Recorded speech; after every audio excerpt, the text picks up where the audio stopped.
কেউ বাড়িতে আসিস? হ্যাঁ মা, কেউ বাড়িতে আসিস? দরজা খুল, চারটি ভিক্ষি দে। এ মা, স্যান্ডেল কিছু থাকলে দে। দাঁড়ান। এবার নেন মাসি।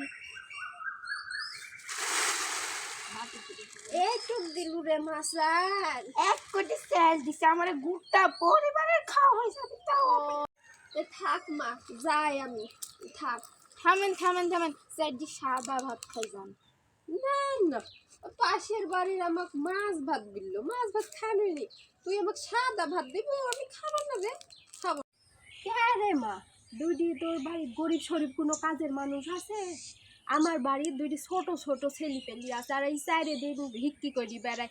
তো চান টান করি যায়, একটু পাতের কাছে যদি কেউ একটু ভাতটা বাড়ি দেয় তো ভালোই হয়। তো তার জন্য তোকে বলছি রে মা, যে গরিব শরীফ কোনো মানুষ কি তো চিনা আছে রে? পাইলে আপনার কাছে কি পাঠাবো নি, আপনার নাম্বারটা দেন তো। ঠিক আছে রে মা, দি যাবো। তুই জানাস কিন্তু আমার ঠিক খুব আছে, দরকার। জানাবেন মাসি। ওহো, আমার ওয়াইফাই এর বিল তো দেওয়াই হলো না। আমার তো ফোন করতে হবে ওয়াইফাই লোকটার কাছে। দাঁড়া দাঁড়া রে মা, দাঁড়া দাঁড়া, ফোনটা বার করি। হ্যালো, ওয়াইফাই এর বিল আলা বাবা, আমার ওয়াইফাই এর বিল তোমার কাছে পৌঁছাই গেছে? আ ও গেছে,